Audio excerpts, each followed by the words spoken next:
Hello बच्चों, let's read the question. Question कह रहे हैं कि केमिकल रिएक्शन जो है वो कैरिड आउट होता है आपका 300 केल्विन एंड 280 केल्विन पर।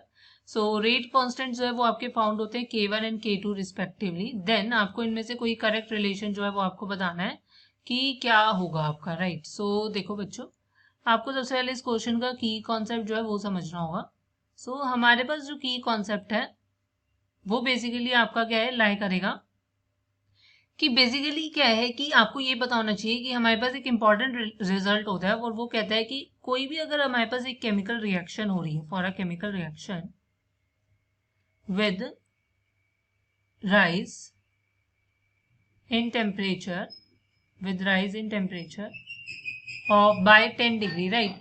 अगर कोई केमिकल रिएक्शन हो रही है, सो अगर उसमें राइज इन टेम्परेचर हो रहा है बाय 10 डिग्री, सो हमारे पास जो रेट कांस्टेंट होता है, हमारे पास जो रेट कांस्टेंट होता है वो आपका क्या है, नियरली डबल हो जाता है, राइट। कहने का मतलब है कि जैसे जैसे 10 डिग्री आपका टेम्परेचर बढ़ेगा, आपका रेट कांस्टेंट जो होगा वो डबल होगा। सो जैसा देख रही हूँ कि मेरे पास दो टेम्परेचर आपको ऑलरेडी गिवन है। एक T1 टेम्परेचर होगा आपका 280 केल्विन और T2 टेम्परेचर होगा आपका 300 केल्विन। तो T1 पे मेरा रेट कांस्टेंट होगा K1, T2 पे होगा आपका K2, और इनके बीच में जो डिग्री जो चेंज है वो मेरे को 20 डिग्री का नजर आ रहा है। सो आपके पास क्या होगा, जब 280 से आपका क्या है, 280 से आपका क्या है 290 होगा, मतलब 280 से 290 पे जाएगा, सो आपका K1 जो है वो आपका डबल हो जाएगा।